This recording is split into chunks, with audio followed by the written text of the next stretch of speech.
지금부터 대림절 1주차 11월 29일 예배를 하나님 앞에 올려드리도록 하겠습니다.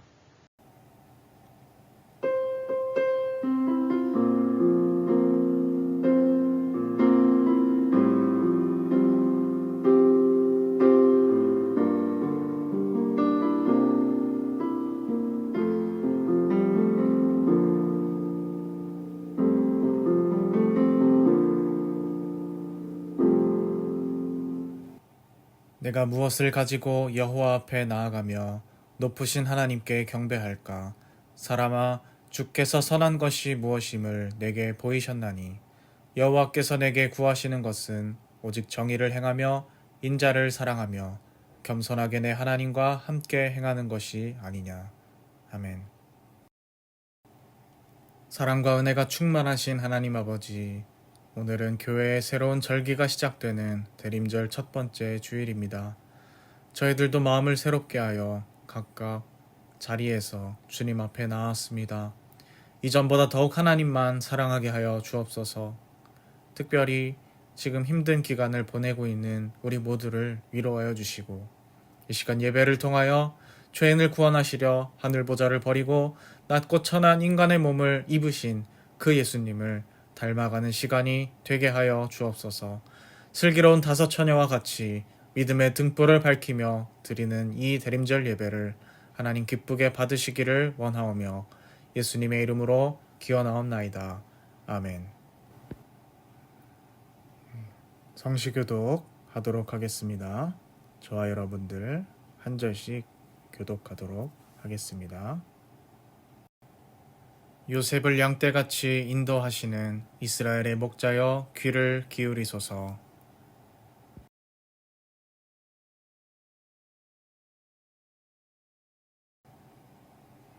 에브라임과 베냐민과 므낫세 앞에서 주의 능력을 나타내사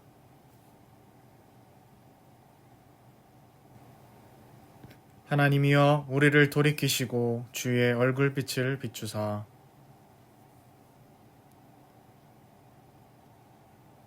만군의 하나님 여호와여 주의 백성의 기도에 대하여 어느 때까지 노하시리이까.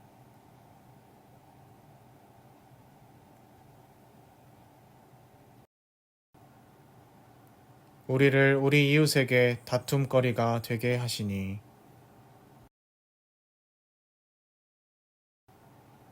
만군의 하나님이여 우리를 회복하여 주시고 주의 얼굴에 광채를 비추사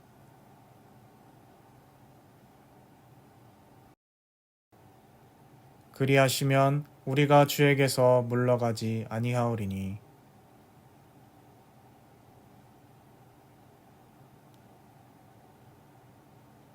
네, 이 시간 고백의 기도 시간입니다.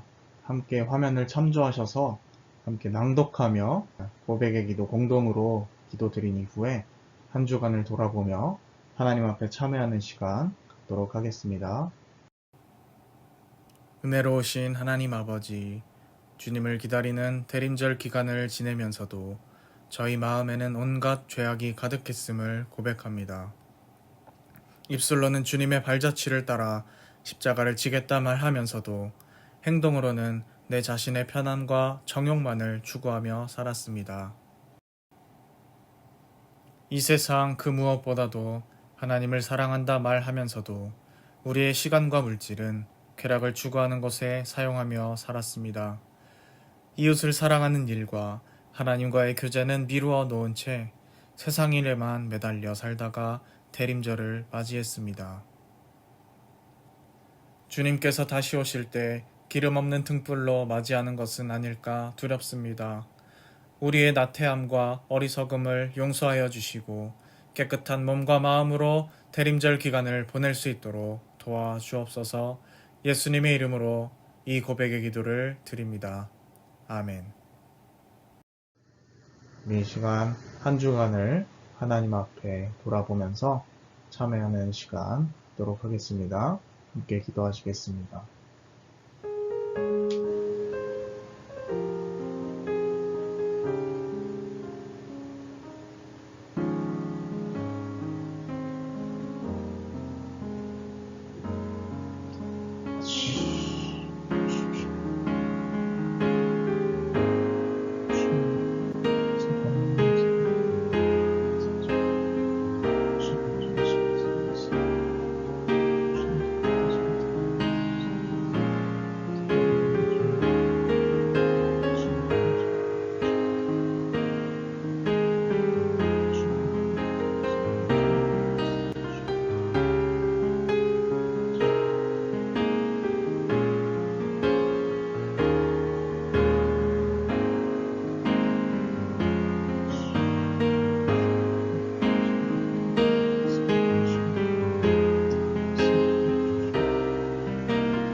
진심으로 하나님 앞에 자신의 죄를 내어놓고 또 용서를 구하는 자에게 하나님께서 용서의 말씀을 주십니다.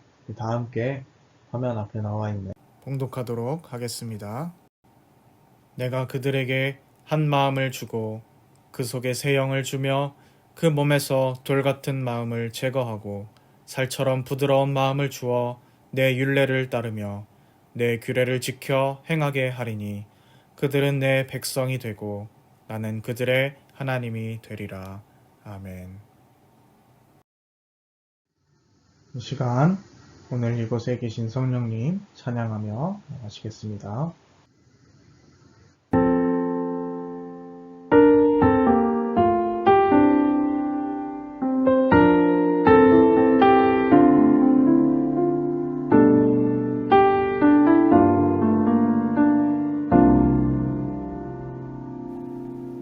오늘 이곳에 계신 성령님 우리에게 말씀하시고 우릴 가르치소서.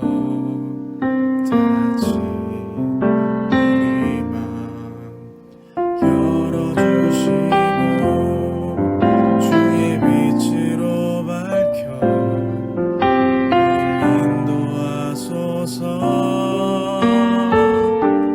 주님보다 앞서지 않고 겸손하게 주님의 말씀 기다리니 주님 손에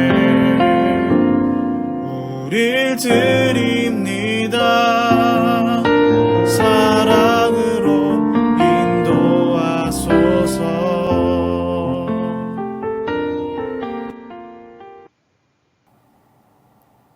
오늘 하나님께서 우리에게 주신 말씀은 이사야 64장 1절에서 9절까지의 말씀입니다. 이사야 64장 1절에서 9절까지의 말씀입니다. 다 찾으신 줄로 알고 저와 여러분들이 한 절씩 교독하시되 방송상 저는 모든 구절을 읽도록 그렇게 하겠습니다. 원하건대 주는 하늘을 가르고 강림하시고 주 앞에서 산들이 진동하기를 불이 섭을 사르며 불이 물을 끓임 같게 하사 주의 원수들이 주의 이름을 알게 하시며 이방 나라들로 주 앞에서 떨게 하옵소서. 주께서 강림하사 우리가 생각하지 못한 두려운 일을 행하시던 그때에 산들이 주 앞에서 진동하였사오니 주 외에는 자기를 앙망하는 자를 위하여 이런 일을 행한 신을 옛부터 들은 자가 없고 귀로 들은 자도 없고 눈으로 본 자도 없었나이다. 주께서 기쁘게 공의를 행하는 자와 주의 길에서 주를 기억하는 자를 선대하시거늘 우리가 범죄함으로 주께서 진노하셨사오며 이 현상이 이미 오래되었사오니 우리가 어찌 구원을 얻을 수 있으리이까. 무릇 우리는 다 부정한 자 같아서 우리의 의는 다 더러운 옷 같으며 우리는 다 잎사귀같이 시들므로 우리의 죄악이 바람같이 우리를 몰아가나이다. 주의 이름을 부르는 자가 없으며 스스로 분발하여 주를 붙잡는 자가 없사오니 이는 주께서 우리에게 얼굴을 숨기시며 우리의 죄악으로 말미암아 우리가 소멸되게 하셨음이니이다. 그러나 여호와여, 이제는 주는 우리 아버지시니이다. 우리는 진흙이요 주는 토기장이시니 우리는 다 주의 손으로 지으신 것이니이다. 함께 읽겠습니다. 여호와여, 너무 분노하지 마시오며 죄악을 영원히 기억하지 마시옵소서. 구하오니 보시옵소서, 보시옵소서. 우리는 다 주의 백성이니이다. 아멘. 오늘 말씀 제목은 기다림 파트 1, 절망적 상황에도 놓지 않는 희망이라는 제목으로 함께 말씀 나누도록 하겠습니다. 네, 여러분, 대림절 첫 주차가 되었습니다. 사실 부대가 여러모로 어려운 그런 상황 가운데서 여러분들이 각자의 자리에서 지금 예배에 참여하고 있지만 이 모습 자체를 하나님께서 얼마나 기쁘게 봐주실까, 저는 그렇게 생각을 합니다. 대림절이라는 것은 지난주에 설명을 드렸지만 크리스마스 성탄절 4주 전 주일부터 12월 24일까지의 기간을 가리키는 것이고요. 이 기간 가운데 우리가 성탄절을 준비하고 기다리는 것입니다. 그러니까 우리가 단순히 크리스마스만 기다린다는 것은 아니고, 이 성탄절을 기다린다는 건 뭐냐면 이 땅에서 오신 예수님을 기다리는 기간인 동시에 또 다시 이 땅에 오셔서 세상을 심판하시고 다스리실 그 예수님을 기다리는 기간이기도 하다, 이렇게 이해를 하시면 좋겠어요. 원래 저희가 온라인 예배가 아니라 함께 대면하고 모이는 그러한 예배의 형태였다고 하면 아마도 저는 강대상 혹은 예배당 앞쪽에 촛불 하나를 켜두고 배치를 해두지 않았을까 싶습니다.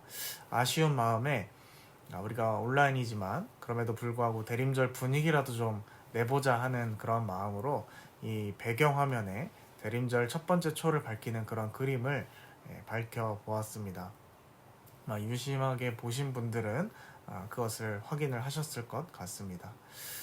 자, 여러분은 뭔가를 혹시 간절하게 이렇게 기다려본 적이 혹시 있으십니까? 아니면 지금 여러분들이 가장 간절하게 기다리고 있는 것이 뭔가요? 아무래도 제 생각에 지금 당장은 우리가 자유롭도록 격리가 풀리는 것이지 않을까 싶습니다. 저 역시도 퇴근을 간절하게 할 수 있는 그날이 속히 오기를 바라는 사람 중에 한 명이기도 하고 말이죠. 그 밖에도 여러분들이 기다리는 것이 다양한 것이 있을 수 있을 것 같습니다.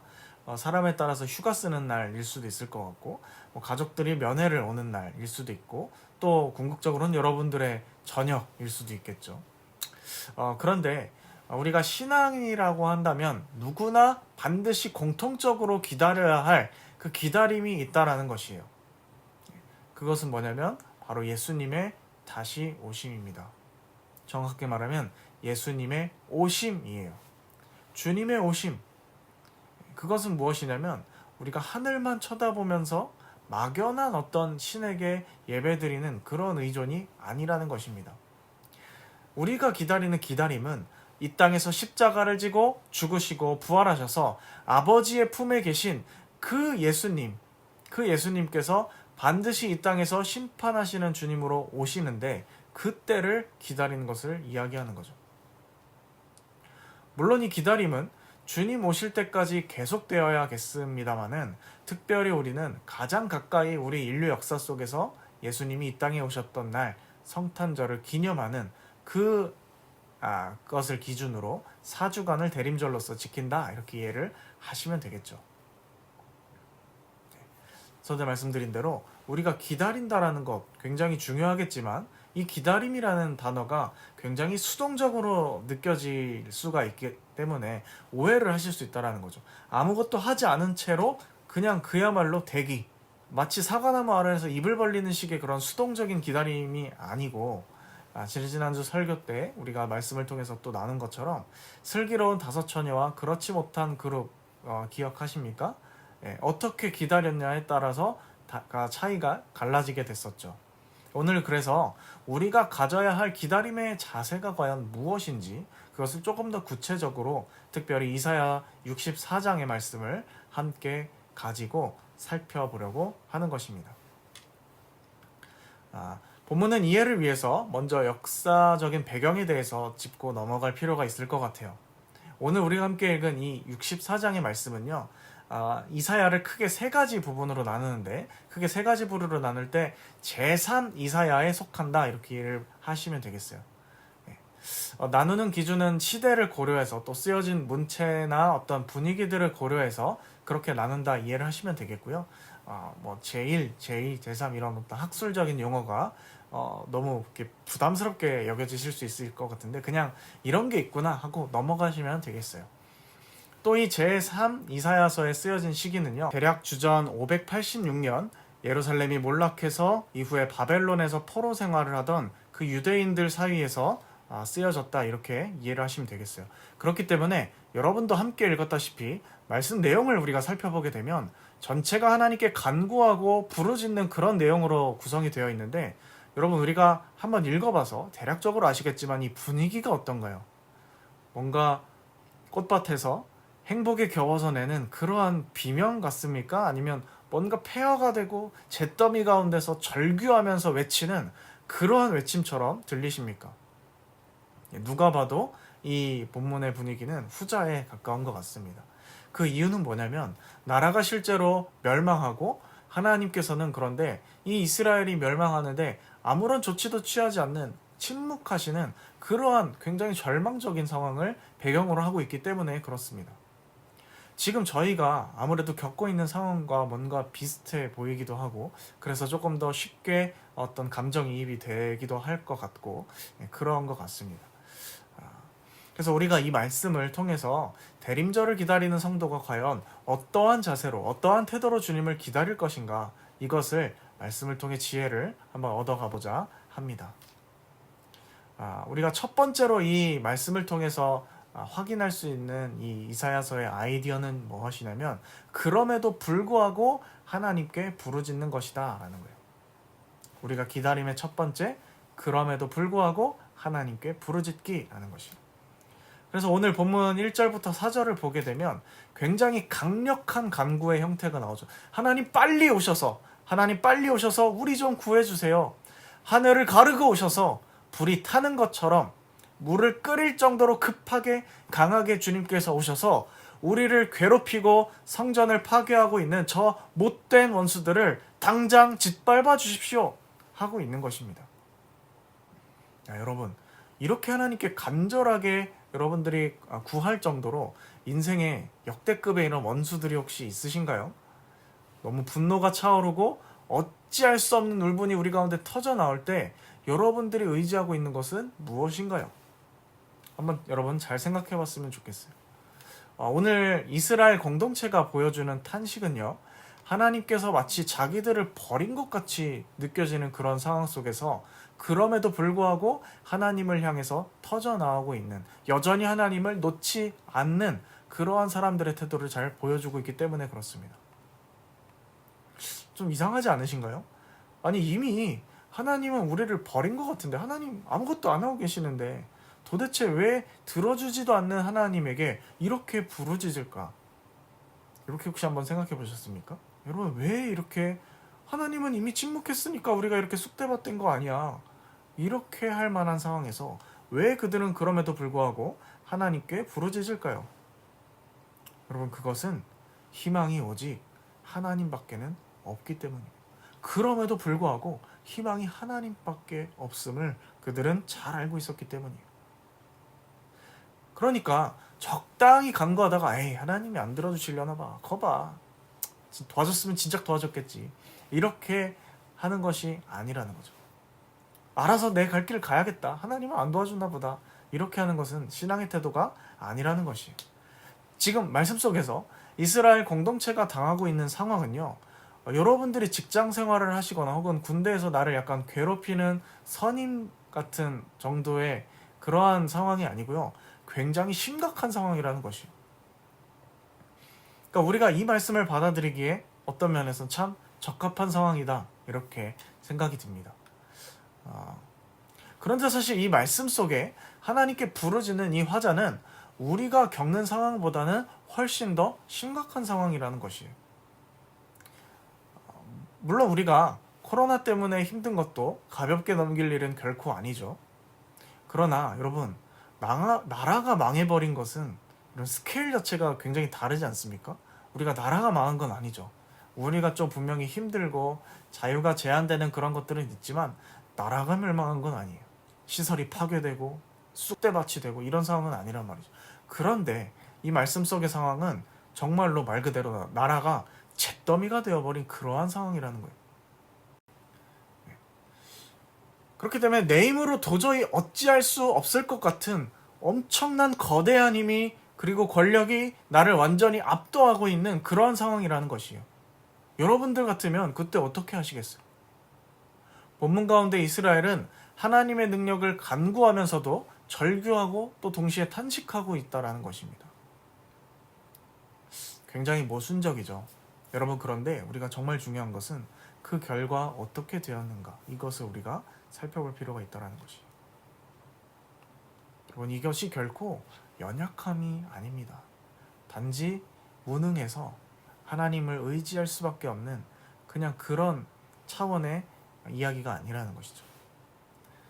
여러분, 이스라엘은 실제로 나라가 완전히 망해서 대부분의 사람들이 노예처럼 타국으로 끌려갔음에도 불구하고요, 본국으로 귀환하기까지 그들의 민족의 정체성을 완전히 보존하고 유지하게 됩니다. 그리고 그들의 신앙도 끝까지 지키게 되었어요. 사실 나라가 완전히 망하고 대부분의 사람들이 타국으로 끌려가서 포로 생활을 장기간 유지하고 있는 상황 속에서 민족의 정체성이, 나라의 어떤 혼과 신념이 그대로 유지된다는 것은요, 정말 쉽지 않은 것이거든요. 우리나라가 물론 일제강점기를 겪었지만 여러분, 일본으로 끌려간 사람들이 뭐 전체 대부분이거나 이런 것까지는 아니었거든요. 물론 악랄하게 괴롭힘을 받았습니다만은 이스라엘이 당했던 괴롭힘은 굉장히 엄청난 것이었다라는 거예요. 그리고 더 나아가서 그들은요, 신앙까지 끝까지 지키게 되었다라는 것이에요. 그러니까 하나님께 소망을 두는 것이 과연 어떤 유익을 가져오는가, 이것을 우리가 여기서 살펴볼 수 있다라는 것이죠. 비록 당장의 문제가 우리가 생각하는 그 단계의 수준으로 손쉽게 빠르게 해결되지는 않는다 하더라도 하나님께 소망을 두면 결과적으로는 이러한 유익을 얻을 수 있게 된다는 것이에요. 절망과 도저히 희망의 불씨라고는 보이지 않는 그러한 잿더미에 있는 그러한 상황 가운데 있더라도 하나님께 부르짖는 사람은 그래서 소망이 있습니다. 두 번째로 우리가 확인할 수 있는 것은요, 적절한 자기 인식과 회개라는 것이에요. 적절한 자기 인식과 철저한 회개, 우리가 이사야 말씀을 통해서 그 두 번째 태도를 엿볼 수 있다는 것이에요. 여러분, 오늘 말씀을 잘 읽어보면 너무 절망적인 상황에서 절규와 탄식이 전부인 것처럼 그렇게 느껴지기가 쉽지만 그렇지 않다라는 것이에요. 하나님께서 얼른 오셔서 우리를 괴롭히고 성전을 파괴하고 있는 저 못된 놈들을 짓밟아 주세요, 단지 이러한 외침으로 끝나지 않는다라는 거예요. 또는 야, 하나님만 오시면 너희는 정말 끝장이다, 우리는 선 그 자체이고 우리를 괴롭히는 너네는 악인데 하나님께서 오시면 너희를 단죄하시고 벌하실 거야, 이렇게 극단적인 태도를 취하지도 않습니다. 사실은 극단적인 상황에 처하게 되면 사람들은 극단적인 입장을 취하게 되기 마련이거든요. 그런데 이들은 어떻게 합니까?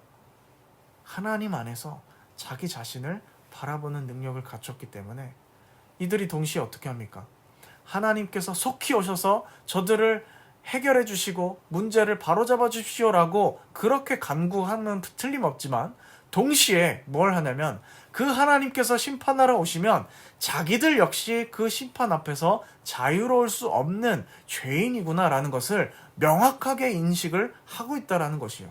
여러분, 이게 굉장히 중요한 겁니다. 그러니까 이런 것이에요. 하나님, 우리가 주님 앞에서 심판받아 마땅한 사람들입니다. 이 모든 일의 원인은 우리가 하나님을 기만하고 하나님 앞에서 우리가 범죄하였기 때문입니다. 이렇게 고백할 수 있는 것이죠. 말할 수 없는 고통과 절망 속에서 이들이 보여주는 자세는 문제의식을 모두 다 외부에서 찾고 쟤네들 때문이다, 그들을 악마화하면서 그렇게 하는 것이 아니고 모든 것이 다 남 탓이다 이렇게 외치는 것도 아니고요. 오히려 겸손히 하나님 앞에서 자신의 죄악을 고백하고 주님, 이렇게 된 것은 저희들의 잘못 때문입니다. 저희가 범죄하였고 저희가 하나님을 떠났습니다. 이렇게 하나님 앞에서 자기 인식을 명확하게 하는 사람들이라는 것이. 진정으로 하나님을 두려워하고 기만하지 않는 신앙이 이들에게는 있었다라는 것이. 그래서 우리는 이것을 통해서 성숙한 신앙인들, 특히 주님의 재림을 기다리는 그리스도인들이 갖춰야 할 기다림의 자세를 배울 수 있다는 것이.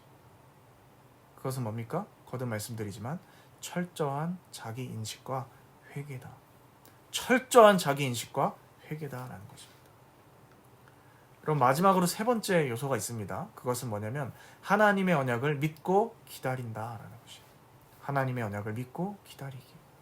모든 게 다 타버리고 희망의 불씨 하나 없이 잿더미만 남은 그러한 상황 속에서도 이들이 하나님께 부르짖는 이유, 게다가 하나님이 계속해서 아무런 응답 없이 침묵하시는 것 같은 그러한 현실 속에서도 이들이 여전히 하나님께 부르짖는 이유, 그리고 그 하나님이 심판하러 오신다고 해도 그 심판에서 자기네들이 자유로울 수 없는 그런 죄인된 처지임을 알면서도 그들이 여전히 하나님께 부르짖는 그 이유, 이 탄식과 간구의 이유가 뭡니까? 바로 그럼에도 불구하고 이들이 하나님의 신실함을 붙잡았기 때문입니다. 하나님은 신실하시다. 이것을 이들이 계속 붙잡기 때문이에요. 정말 아무런 희망이 없는 것처럼 그렇게 보여도 하나님이 개입할 여지조차 도대체 하나님이 여기서 어떻게 우리를 구해주실까? 이렇게 앞이 도저히 보이지 않는 그러한 침묵 앞에서도 이 모든 원인이 또한 본인들 내부에 있는 죄악 때문인 것 같은 그러한 이유 앞에서도 이들이 부르짖는 이유, 이들이 하나님을 아버지라고 부를 수 있는 자녀의 관계에 있기 때문입니다. 언약의 관계에 있다는 것을 믿기 때문이에요. 하나님을 아버지로 여기는 그 믿음은요, 다른 어떠한 관계라도 초월하는 신뢰를 하나님을 향해 갖게 만들어줍니다. 어떤 사람들은 이걸 보고 비웃을지 모르죠. 야, 그거는 노답 상황에서 인간이 그냥 지푸라기라도 잡는 그런 심정으로 그냥 의지하는 거 아니야? 그것은 그냥 헛된 하나의 종교적인 망상이 아닐까? 그러나 여러분, 그것이 아니라는 것이. 아까 말씀드렸다시피 이스라엘은 결국 이 변하지 않는 희망의 근거를 붙잡고 역사 가운데 자신들의 정체성을 유지하면서 재건에 실제로 성공하게 됩니다. 여러분, 이 원동력이 신앙이었다라는 것이. 그냥 머리 좋은 게 아닙니다. 하나님을 붙잡고 의지하는 그 신앙이 이런 역사의 기적들을 만들어내는 것이. 여러분, 이사야서 64장 1절에서 9절과 같이 이 대림절, 우리가 주님을 기다리는 이 대림절은 하나님으로부터 소외된 인간의 상황과 또 인간의 죄악이 빚어낸 그런 처참한 결과를 우리에게 적나라하게 그대로 까발려 주는 것 같아요. 그런데 동시에 우리가 이 말씀을 통해서 확인한 것처럼 대림절은 성육신을 통해서 하나님께서 이 땅에 인간의 몸을 입고 다시 오시는 이 성육신 사건을 통해서 이런 상황을 넘어서 하늘로부터 임하는 하나님의 개입을 내다본다라는 것이. 그래서 우리가 엿볼 수 있는 대림절 신앙의 핵심은 무엇이냐? 소외로부터 벗어나고 인간의 죄악이 언젠가는 완전히 극복되는 그것을 품고 사는 것. 그것이 바로 그리스도인들의 확신이라는 것이죠. 또 이사야서의 말씀은 우리가 더 넓은 렌즈를 통해서 현재의 곤경을 볼 수 있도록 도와준다는 것이. 말씀을 통해 살펴본 것처럼 말씀 가운데 이 하나님께 정말 맹렬하게 부르짖고 있는 이 화자, 이 선지자는요, 인간이 언제나 우리의 실패로 어려움을 겪었다라는 것을 상기시켜줘요.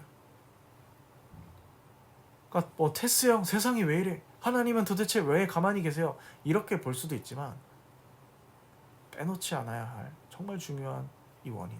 왜 세상이 이토록 이 모양인가? 우리의 원인이다. 대부분의 원인이 우리에게 있다는 것이에요.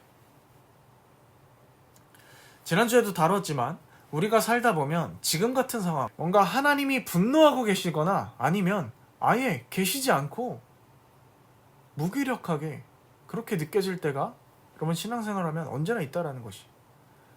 여러분, 코로나만 우리를 감염시키는 것이 아닙니다. 그것만 정말 치명적인 어떤 것이 아니에요. 저를 포함한 우리 인간은 늘 항상 죄에 감염되고 오염되어 왔어요. 그리고 바람 부는 가을날의 낙엽들과 같이 날아다니기 쉬운 그런 연약한 존재였다는 것이죠. 그렇기 때문에 우리에게는 하나님께 돌아갈 수 있도록 우리를 도와주고 우리의 자세를 바로 하면서 우리의 삶을 하나님의 사명에 맞게 재조정할 의식이 필요로 한다는 것이. 우리가 주님의 길을 예비할 때 대림절은 바로 그러한 시간들 중에 하나입니다.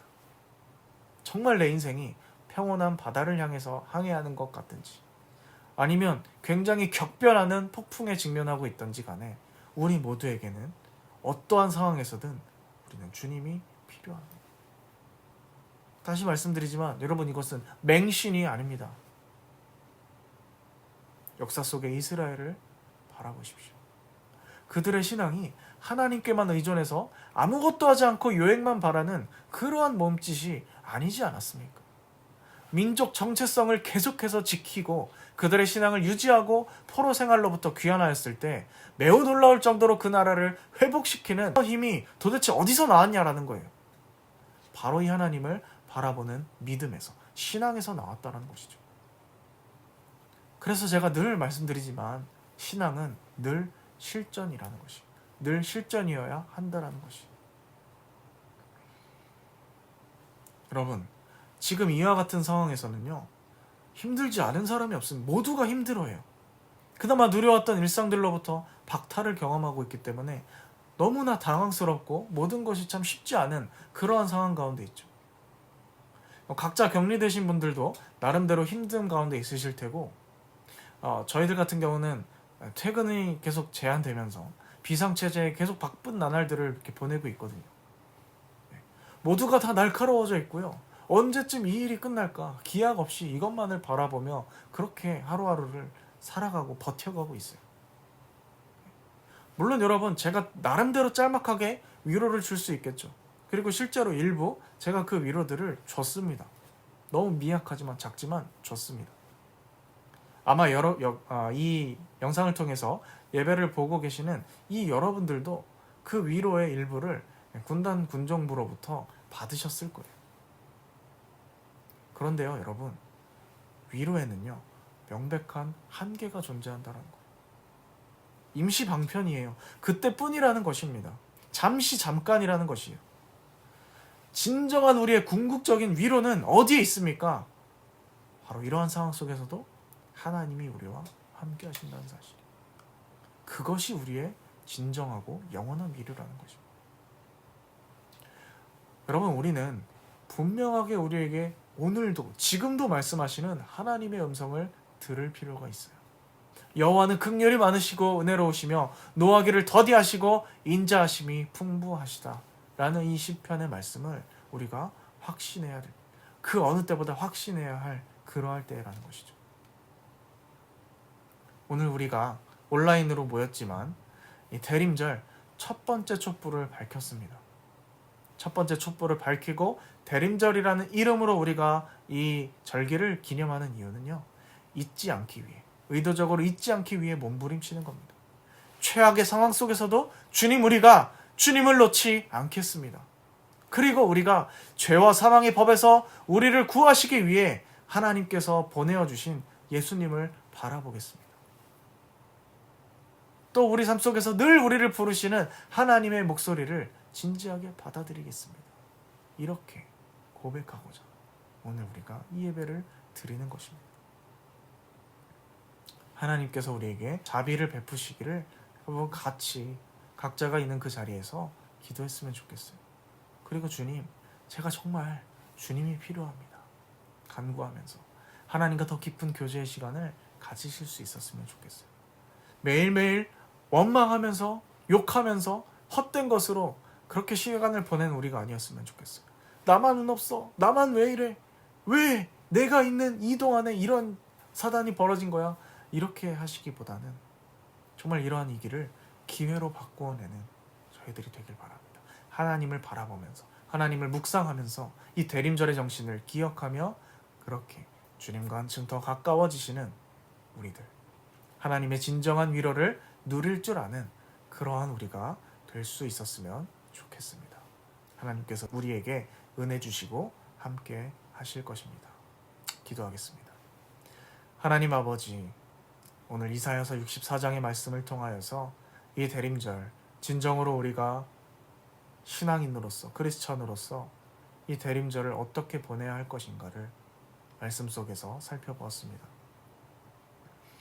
최악의 절망적인 상황 가운데서도 하나님께서 침묵하시는 것 같은 하나님의 꼼짝없는 심판으로 우리는 그저 절망의 탄식밖에 할 수 없을 것 같은 그러한 상황 속에서도 여전히 주님을 붙들며 또 자기의 죄성을 인식하며 그렇게 하나님 앞에 부르짖는 이 화자의 태도를 바라보며 하나님, 우리가 이 신앙이 우리의 것이 되기를 다시 한번 소망합니다. 그럼에도 불구하고 주님이 우리와 함께 계십니다. 그럼에도 불구하고 하나님이 우리의 희망이십니다. 이 믿음 놓지 않으며 붙잡으며 이 최악의 위기를 승리로 바꾸어내는 저희들이 될 수 있도록 인도하여 주옵소서. 주님께서 함께 하실 줄을 믿사오며 이 모든 말씀 예수님의 이름으로 기도드립니다. 아멘. 준비하신 예물 올려드리시면서 각자의 자리에서 찬양 부르시도록 하겠습니다. 계좌 번호는 참조하셔서 여러분들의 마음 가시는 대로 헌금해 주시면 되겠습니다. 이번에 봉헌 찬양을 좀 바꾸어 보았는데요. 나를 통하여 라는 찬양 함께 올려드리도록 하겠습니다.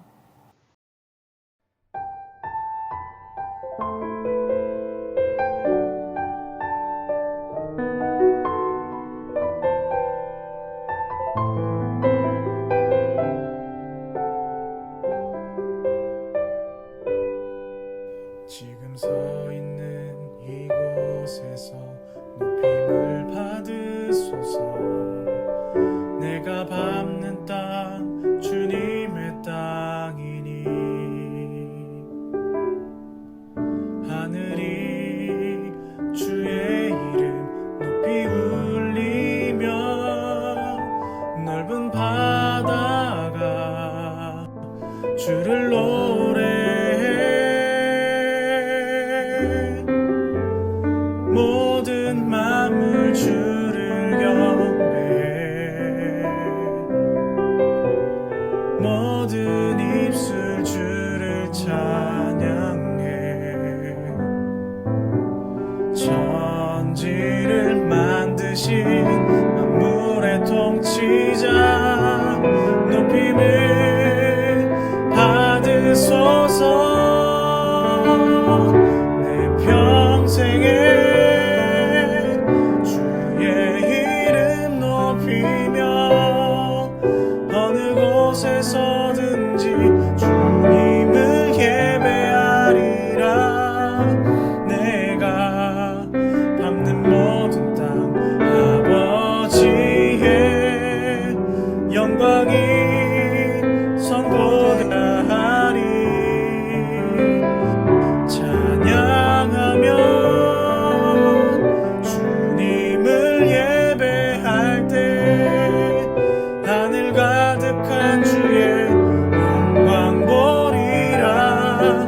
나를 통하여 나의 입술을 인하여 주의 이름 높임을 받으소서.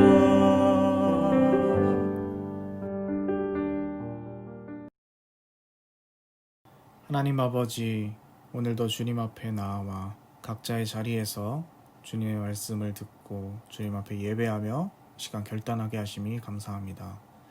하나님 아버지, 정말로 절망적인 상황 가운데서도 하나님이 나의 아버지 된다는 사실 잊지 않게 하시며 우리가 주님을 끝까지 붙잡겠다는 그 믿음 하나로 나아갈 때 하늘로부터 얻어지는 힘으로 말미암아 절망 가운데서도 이웃을 사랑하는 법, 절망 가운데서도 하나님과 늘 동행하는 법을 배워나가는 저희들이 되게 하여 주옵소서.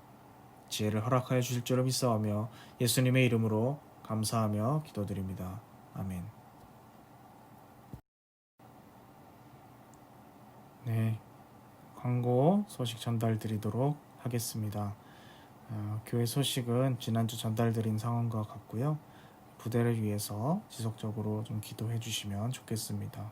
또 여러분들께서 다 이렇게 따로 떨어져 계시긴 하지만 그럼에도 불구하고 우리의 전우들 또 혹시 힘들어하는 친구들 꼭 힘들어하지 않더라도 꼭 3명 이상씩 안부 전화하면서 또 서로를 챙기며 이웃사랑을 실천하는 여러분들이 되셨으면 좋겠습니다. 혹시 도움이 필요할 경우에 아래 보이는 제 연락처로 연락 주시면 최선을 다해서 돕도록 하겠습니다.